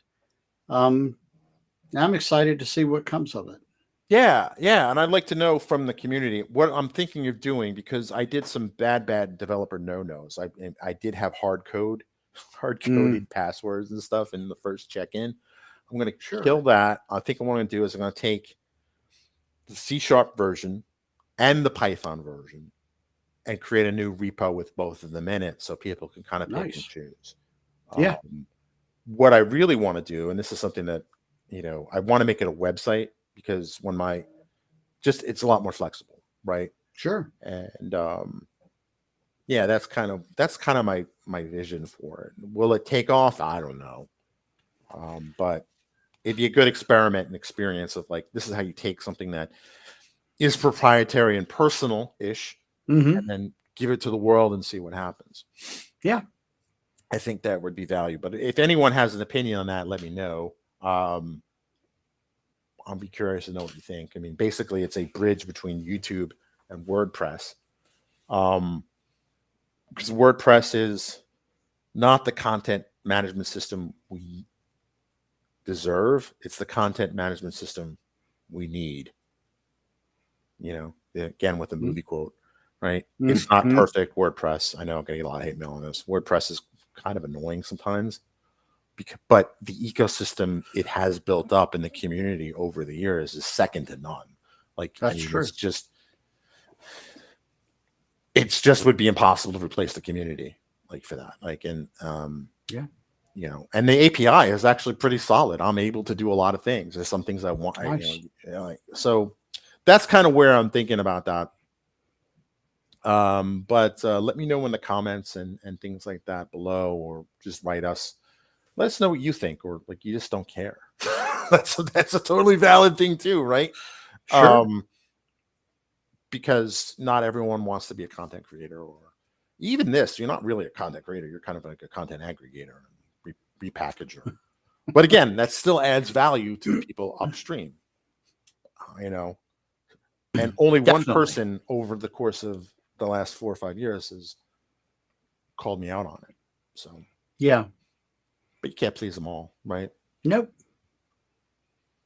So we've gone on for 90 minutes. This might be one of the longest Goodness. shows we've ever had, but it's always been Probably. enjoyable. Thank you, Thomas. Thank you, Mohammed. Thank you, King. I want to give a shout out to Andy's upcoming course, Thank you. which, as soon as I click it here, be sure to check that out. Is it going to show? There we go. Thanks, Frank. No problem. Here is another QR code. This is the talking. It's right above Andy's head. This is the news release around WatsonX that's going to be talking about at reInvent. There's a lot of good stuff going on at reInvent this week. But I just want folks to click on these things. Make it easy on you. Definitely, if you're going to learn ADF, you're going to learn it from the master. He's right here. Oh, thank you, Frank. And plus, how often not only can you learn ADF from one of the best minds in the field, but also one of the best minds with zero accent. I mean, that is just. I mean, That's lightning. so true. They say lightning doesn't strike twice, but it has right here. So You're absolutely right about the accent, Frank. That's a true statement. But yeah, so with that in mind, and also too, I mean, we have kind of rambled on for a bit of time, and I appreciate if you're listening to this point or watching to this point. I really appreciate that. And I think one of the things that we're kind of branching out as we ponder what season 8 of Data Driven will be. Say what you want about Joe Rogan, right? He has his adoring fans. He has his enraged detractors. Sure. But he, I think, has pioneered the long form podcast or long form interview, right? That is true. I mean, his shows are at a minimum 2 hours, Yeah. right? And I find myself, once I get hooked into one, like, you can't help but finish the story. Yeah. There's also another one. I think we mentioned this before. It's called Acquired, and they basically do a deep dive on a particular company and or technology. Sometimes both. their NVIDIA show is 3 hours long. Yeah. It's And a it's 3 hour incredible. tour, Andy. It is. I got it. There's a Gen X reference there, But it's a fantastic show. I can't stop it. I was hooked in Right. like 3 minutes, and I had to listen to the whole thing. I highly recommend listening to that because it kind of talks about the OpenAI. OpenAI is part of the story. We mentioned this in the last one too. OpenAI is part of the story. NVIDIA is obviously the subject of it, and the founder of NVIDIA, kind of where he came from and what his thoughts are and where his thoughts about the future are. I mean, I just can't put it down. In fact, they released a new episode. I think it's about Costco, and I'm like, no, I want to learn more about it. Although I imagine the Costco one's like 2.5 hours long too. I think, but I think it's interesting how and the reason why I mentioned Joe Rogan is because he mentioned why it came up. And again, love him or hate him, he's successful, right? Mm-hmm. And there's something we can learn from successful people, whether you love them or hate them, right? Yep. And I think one of the things that he pointed out was very astute. He's a lot smarter than he lets on. I think so too. But he said, like, one of the reasons why the late night talk show format is dying, right? And if you look at the ratings, I think we can all agree it's not. Yeah. Is it going to go away? Is it going to go extinct? I don't know about that, but it certainly has seen better days. Is that because we have an entire generation that has grown up, maybe 2 generations grown up in a soundbite culture. There's a hunger, there's a thirst for an interview that lasts more than 3 minutes. Yeah. Right. And if you look about the typical format, whether it's Johnny Carson, whether it's Jimmy Kimmel, or who's the new guy, used to be on Saturday Night Live. Didn't Letterman come back? Letterman has his own different show now. Does he? Okay. I think he does. I don't know. He looks like Santa Claus now. I'm gonna get haters from it's not a beard joke, I swear. Where was I going with this? No, but it's long form. His thinking is that there's no topic in the world you can explain in 3 minutes. And the reason why that was popular from, say, the 50s through so about today was because people used to read newspapers. There used to be long form content was the only choice you had. And then this novel thing called television, you could kind of explain something in 3 minutes, entertain people within 3 minutes, and cut to a commercial break or cut to a musical act. That was very unique. But now we live in the world of TikTok and things like that, where that's not unique. In fact, it's very much the norm. Right. The whole thing of people who want to dive deep into a topic, now they have these long form formats. And it's not just podcasts. It's not just Rogan. I mean, think about it this way. If you had told me 10 years ago that I would listen to something for 3 hours on NVIDIA, right? Or one technology company, and I would be riveted all 3 hours, I would have said you're absolutely insane. Yeah. But here we are. But it was well done. It was very well done. Yep. There was this thing. Maybe you can understand this. The thing they were talking about, a buck hat. What's this buck hat? Was it Buc-ee's? Was it a sports, like a college sports thing? Do you have any? I don't know. There is a Buc-ee's. I mean, there's lots of Buc-ee's merchandise. That's what I thought he was talking about. That's what I thought too, but I'm not positive. And people who are just, by the way, what the heck we are getting our first Virginia Buc-ee's, I think. Really? Next year. I think maybe late 2024, early 2025. And it's going to be out where Kent lives. And Kent's he was on our show earlier. He was on the show, yeah. Yeah. He's retired now, by the way. Oh, interesting. Playing as much golf as possible. We still work together because we like hanging out. Right. So anyway. But yeah. This was Buc-ee's like a convenience store, or is it a truck stop? That's the thing I couldn't figure out. So they have more gas pumps than normal. It's usually like they can have hundreds of gas pumps. I think the one we're getting, and I think it's going to be in New Kent County. For those who don't know, the jokes about Kent. Kent lives in a subdivision called Kentland in New Kent County. Yeah, it's all about Kent. Awesome. But they usually have I think the one we're getting is going to be like 50 or 75 gas pumps, which, is about 40 to 65 more than you find at a large, what was considered before Bucky's, a large That's gas a station. lot. It Interesting. is, and it's like a convenience store. Some people have compared it to like a Walmart with, 100 pumps, something like that. It's Interesting. just, and supposedly, it's decent stuff, good food, you But know. how is that different than like a Flying J or a Pilot truck stop? That's the thing I don't understand. Well, I think it's more catered towards families, cars, Okay, and that makes not sense. not That the makes tractor sense. Okay. trailers.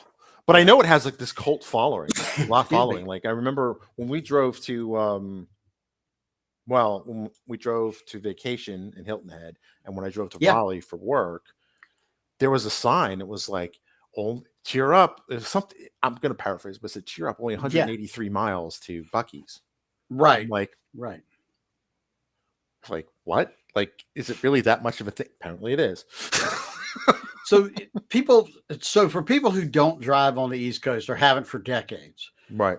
there used to be an amusement park called South of the Border. Oh, it's still there. Is it? Because they It's used to still have there. signs everywhere Well, that the it signs was are a the lot same more decor. politically correct today than they were. I got you. But Okay. yeah, so south of the But there used to border be is. signs like that that would say, 100 miles to south of the I'm border. glad you And mentioned that because I was like, it sounds like south of the border, but I'm like, no one will get right. that reference. Yeah. But Sorry. no, it makes sense because like I was like, because like what they would do, because most families when they would go to Disney World, Yeah. particularly in the 70s and 80s, before airfare became a lot like the cost it is now. Oh, cool, Do Jeff you, Taylor, Jeff? awesome. It's Oh, still there. awesome. Okay. I did not know, Jeff. I And only know because we saw it on the way to Hilton Head, right? Because south of the got you. border is a Okay. how can I describe it in a way that will not offend 2023 sensibilities? So it is it So you could say it's an amusement park. or Oh, hey Jeff, how's it going, man? Jeff is awesome. We hey, got to get him on the show. he says it's a ghost town, so not It sure is. how much is actually open. It is. Okay. So the last time I actually stopped Gotcha. at so it used to be that most people on the East Coast, yeah, it's a A neon park neon now. Like park. so it used to be that kids, and I was one of them, would drive from New York to Disney World, right? Because it's just down 95, right? Yeah. Granted, 18 hours down 95, but still. So you would drive down to there, and somebody was very clever and said, "Hey, I'm just south of the South Carolina North Carolina border." Right? Yeah, Jeff, that's what I was going to say. Oh, wow. So Okay. it used to be like this mini, it was kind of like, depending on who you ask, was either a tourist trap or a, um, tourist attraction. And it was meant to be a Yeah. mini theme park for families headed to Disney World. That was basically, I think, what it originally was because they realized, like, hey, Right. a lot of people from Boston, New York, and DC are on 95. I have Right. I have a plot of land that's south of the North Carolina border with South Carolina. I'm going to make this themed after a country that is south of the U.S. border. So again, I think they started in the 50s or the 60s. Very different Yeah. sensibility, very different era. So Mhm. some of the signs, and they got very clever about this. They would start the signs like down by Southern Virginia, I think, down by like Emporia, Yeah. right? Yep. Which is a town on more or less on the border of Virginia and North Carolina. That's NASCAR country, brother. That is NASCAR country. So you basically go, and it was like, hey, Pedro was their mascot. Right.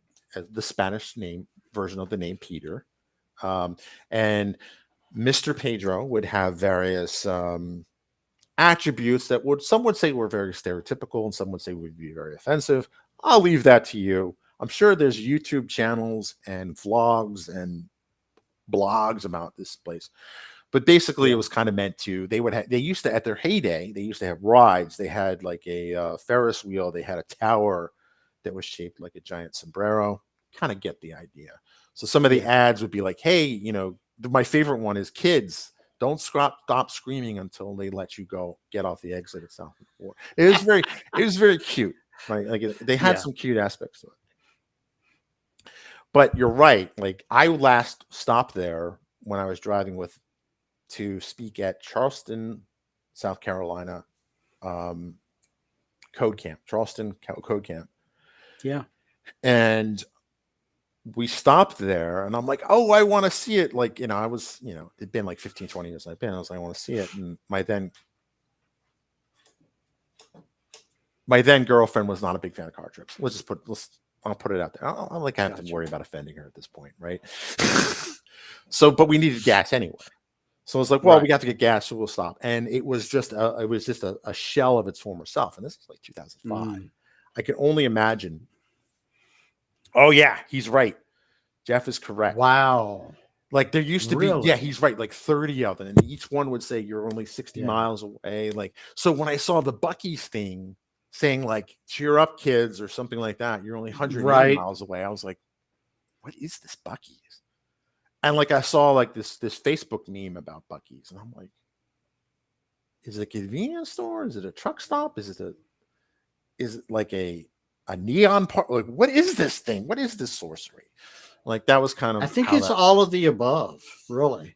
I mean, I'm pretty sure they sell diesel there. I can't wait to see that. But no, he's right. Like, I mean, it used to be a big thing when my family would go to Disney like every year at one point when I was a kid, and it would just be like, oh, look, we see the first south of the border sign. Yay. Because I know. Go ahead. No, it marks like the halfway point, more or less, from New York. Gotcha. So once you saw south of the border, you knew you're almost there. And I think it's brilliant strategy and marketing for whoever built it, because by that point, if you're a kid or you have multiple kids going to Disney, by that point, they're probably bouncing off the walls because they've been in the car a good 9 hours. Okay. Here it is. If that Walmart makes sense. That's what I've Barrel heard. had a baby, it would be Buc-ee's. Thank you, Jeff. Food and shop and gas. So I was going to ask Jeff if you've stopped there. I know you come from way down south from where you are now. You live way down south, and I know where you are now, so I'm not going to out you. I'm not doxing you. Don't dox him, please. No. So, but did you stop at Buc-ee's? Do y'all do that, coming and going? It's the south version. Oh, okay. Interesting. Okay. So where I live now in Maryland, there's this joke, and it was like, when a kid is born in Maryland and they reach a certain age, they go to the sorting house, the sorting hat, and the sorting hat will make them part of, the House of Royal Farms, the House of Wawa, or the House of Highs. Not getting high. It's a convenience store chain called Highs. There's a store called Highs. Okay. And there was another one too. I know I'm getting a lot of hate mail about that. So there's two in Florida. Okay. Nice. Interesting. Okay. Yeah, it was cool. So nice. But yeah, so for those of you that are curious about the history of south of the border, there used to be a site that chronicled like the history, the rise. And in 2005, it was the fall of it, but I can only imagine what it looks like now, because it was pretty sad in 2005, and that's a good Lord, that's 18 years ago. Am I doing the math right? That was like yesterday. Yeah. That was like last year. No. High 7-Eleven sheets. That's the one I was forgetting, which is a shame on me because I spent a lot of time in Western Pennsylvania the last 6 months, eight months now. Yeah, I should have sheets like tattooed in my brain. But I am still nostalgic for the North Jersey convenience store of choice, Quick Check. I am still team Quick Check. This many years later, I'm still team Quick Check. In fact, that's how you can tell if you're in North Jersey or South Jersey. One of the mechanisms is there a Quick Check nearby, or is it a Wawa? Interesting. Right? If it's a Wawa. So can you pump your gas in New Jersey now? No. Really? No. It's funny. So the last time I had to go to New Jersey for a business trip, and for those relatives and family that were like, maybe you didn't stop by, it was way in South Jersey. And because we have 3 boys now, I literally left that night at like midnight. And I got there at like 2 a.m. And then as soon as the meeting was over, I turned around. Yeah.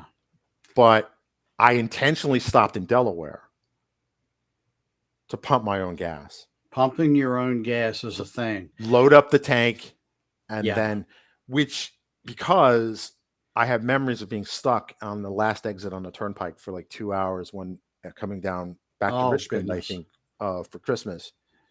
I drove up for Christmas to see the family in Jersey, waiting for like, it wasn't 2 hours, but it felt like 2 hours because it was cold and I just wanted to get home. Yeah.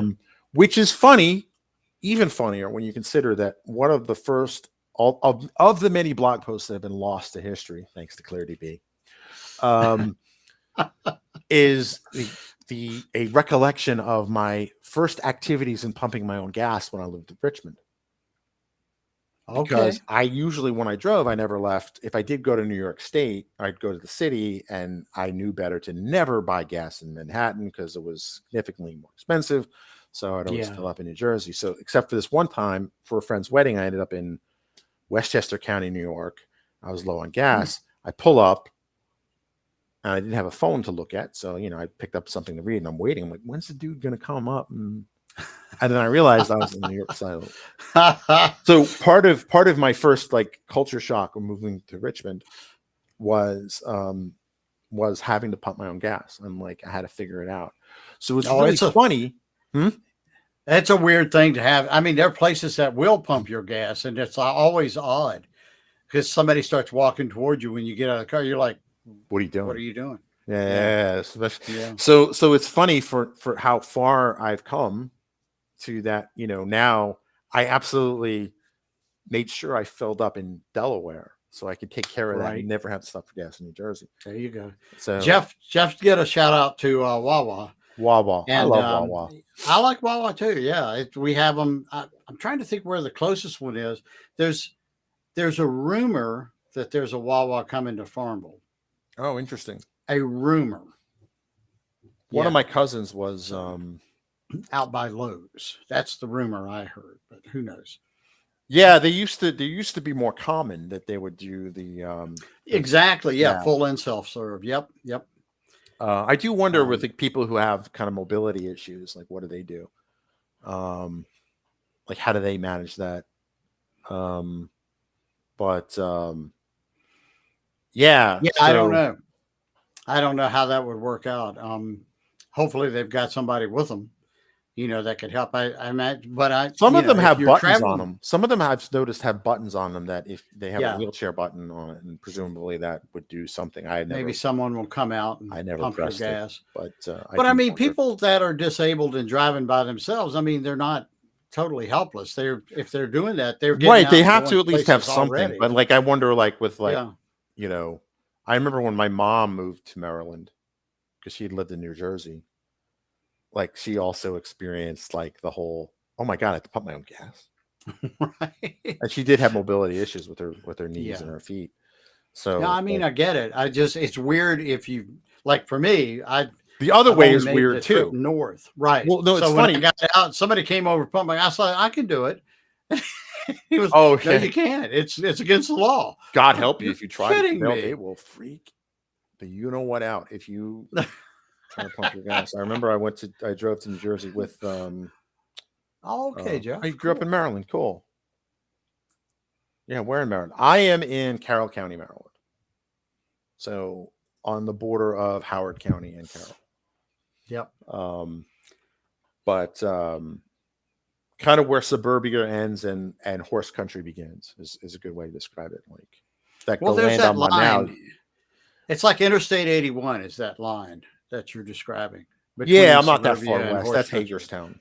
Oh, okay. But I'm only like a half hour from Hagerstown. In I'm a Virginia, lot. I'm probably halfway there's a between lot of that. Hagerstown and Baltimore, I would say. Oh, cool. Okay. I didn't think of it that way. Yeah. Um, Coolness. Land is a lot cheaper here than it is in Montgomery County. There are a lot of Nice. other reasons to not want to live in Montgomery County. No. But yeah, I'm near BWI. Like that is, I can be like when we took the cruise out of Port of Baltimore last year, we were on the boat in 30 minutes. Like it was crazy, Nice. crazy convenient. Nice. But the big reason to leave Montgomery County, among others, was the taxes kept going up and up and up and up, and the services were at best stalling or getting worse. And I was like, Darn. I know how this movie went. I know how this movie ends. Ask a former Bronx resident. Ask a former Staten Islander, right? Like, Right. I know how this ends. I know exactly how this movie ends, and I'm getting out while I can still sell pretty good. Like, it's Yeah. funny because we weren't planning on moving right away, but our neighbor one day at our old house, who's also named Frank, good name, basically told us how much he sold.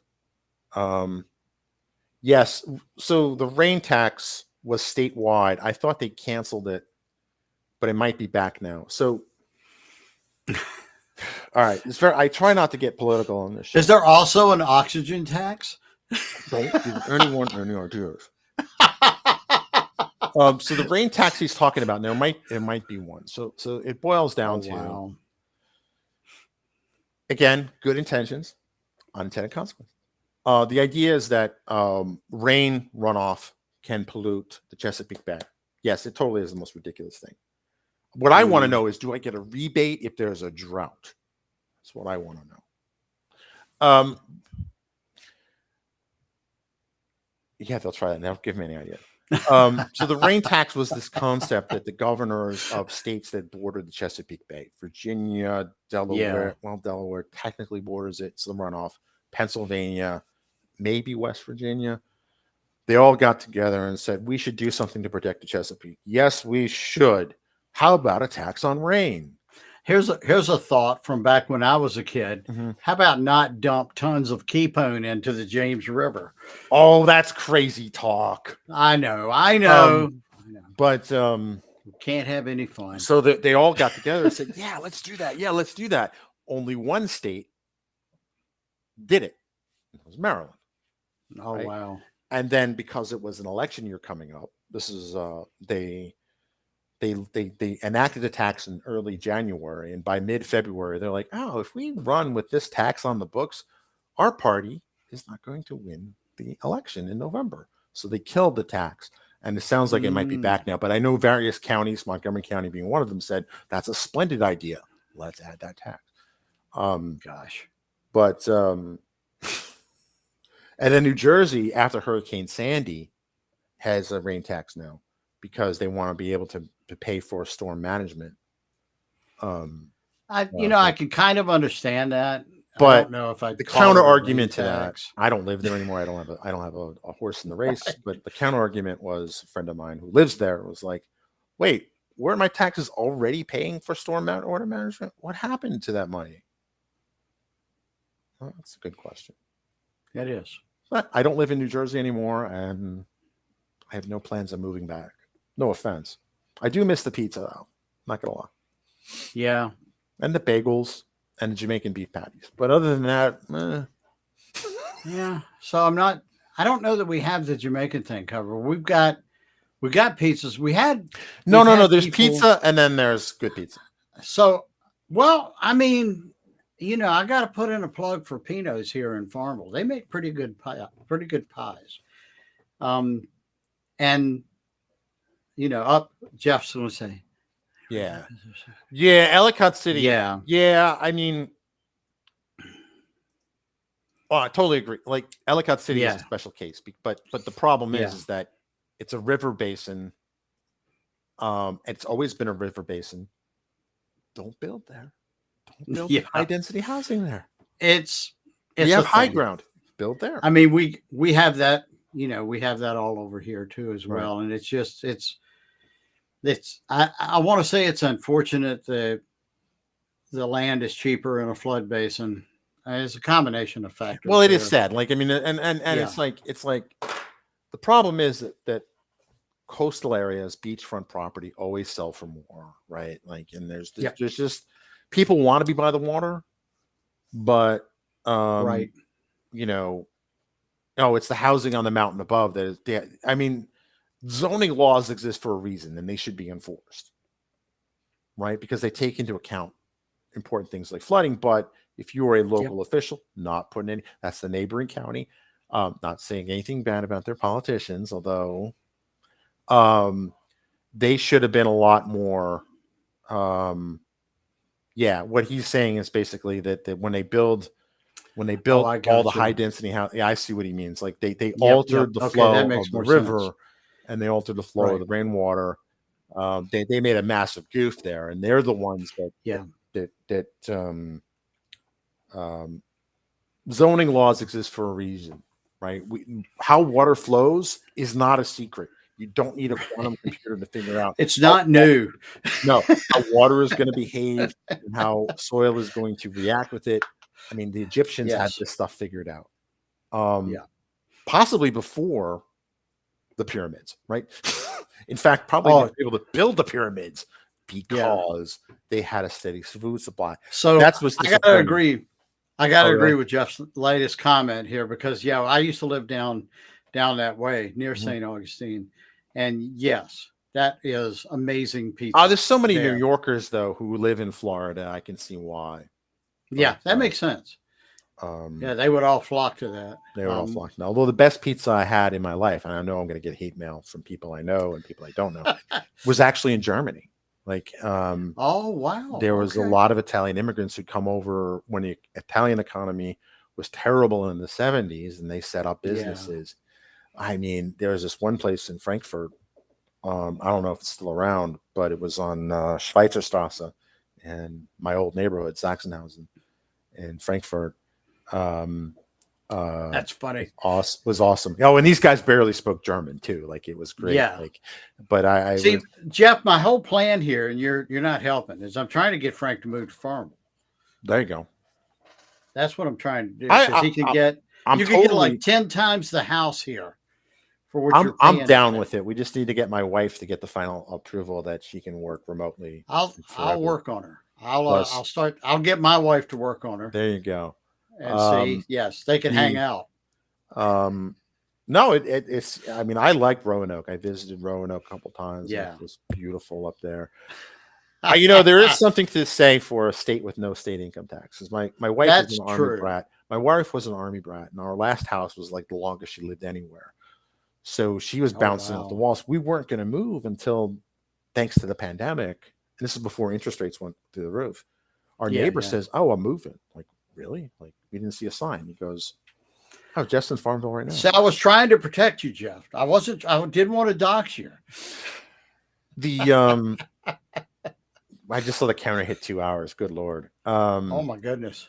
I have presentations I need to work on for work. But the short of it is that our neighbor basically sold his old house in 3 days for like ridiculous, an obscene amount of money. Nice. And we're like, we have a slightly bigger plot of land than you and one more bedroom. Right. So we're like, maybe it's time. Maybe it's time to leave. And it was. But with that, I will end the stream. Thank you, Jeff, for commenting. It was great. As well. Have a good one, and I'll play the outro graphics. And again, if you're listening to this on the podcast, let us know. Was this too long of a show? Was this... I'm not going to do the Joe Rogan 3-hour thing, but I'm just curious what you think. And have a good one. We'd love your feedback. We totally want your feedback. All right, have a good one.